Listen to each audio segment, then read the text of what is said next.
Alright, the full spoilers for 1108 are out. World, please respond. And the chapter starts off with the last one, ended with Van Augur and Devon, but they're not trusting Caribou. Caribou says that he has valuable information. If they bring him to teach, he'll tell him everything, right? But we can't see if Caribou actually went with them or not. And then we cut to the Marines and we see the names of all 9 vice admirals on Egghead, right? The nameless vice admirals are Pomsky, Tosa, Urban, Hound, and Guillotine. The Marines are having a big problem with the Pacifistas since their shield bubbles can block the cannonballs that they're trying to throw at Egghead right now. So Doberman orders all of the vice admirals to hunt down Bonnie as a top priority, because if they kill Bonnie first, they will gain control of the Pacifistas. And Vice Admiral Tosa is chasing Frankie's group, and he's about to attack them with a grappling technique, Tosagami, right?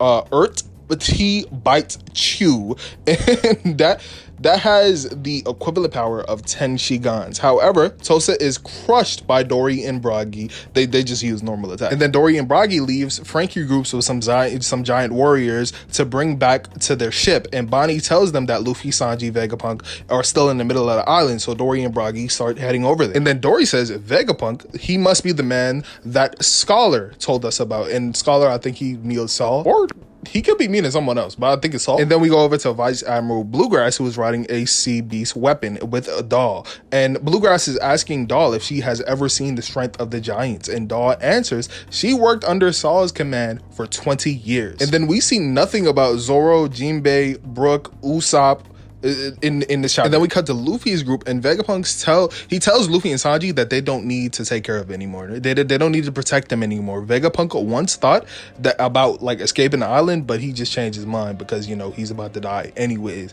So Vegapunk, there's something on Egghead I must protect. And Vegapunk also tells them to protect Bonnie. Vegapunk was planning to reveal to Bonnie that she has control over the Pacifistas when she was older, but now that everyone knows, Bonnie is being hunted. And Saturn returns to face Luffy, and Saturn changes into a new form. It's probably his 100% zone form, or we're assuming it's his own. It hasn't been said if it's a devil fruit actually. So Saturn's body is much bigger, spider-like, with huge frightening eyes, and it seems to have legs but no arms. And Saturn attacks Luffy and Sanji with poisonous leg whips that look like tentacles. Hey yo.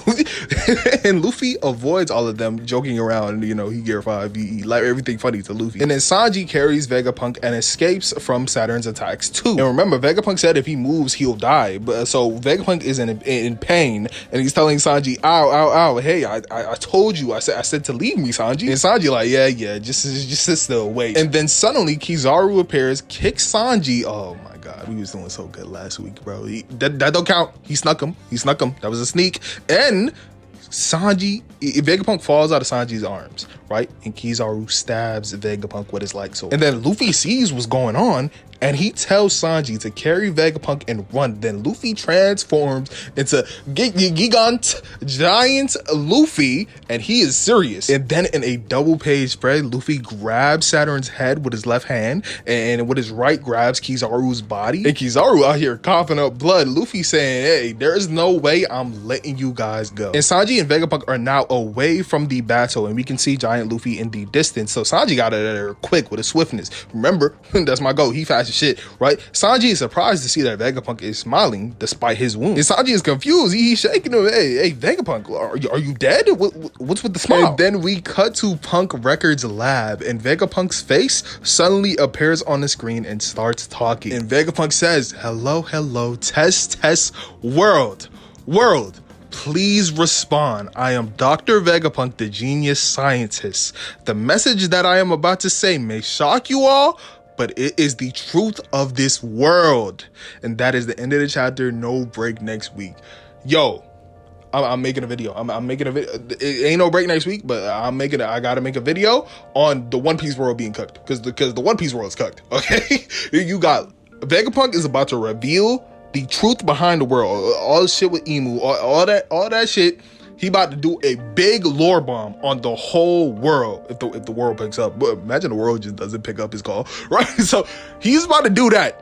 Blackbeard is about to get this information from Caribou, which, I mean, it would be kind of crazy if like they don't take Caribou. Like I would understand why they wouldn't, but like if they don't, That would be kind of crazy, because like if they do, Blackbeard is up crazy. If Blackbeard gets that information about all the ancient weapon, yo, the One Piece world is cooked. Man, you can already tell how this is about to go. Luffy in a giant form, he handling Saturn and Kizaru at the same time. You know, the giants are coming, they're on their way to where he is, so they about to handle that.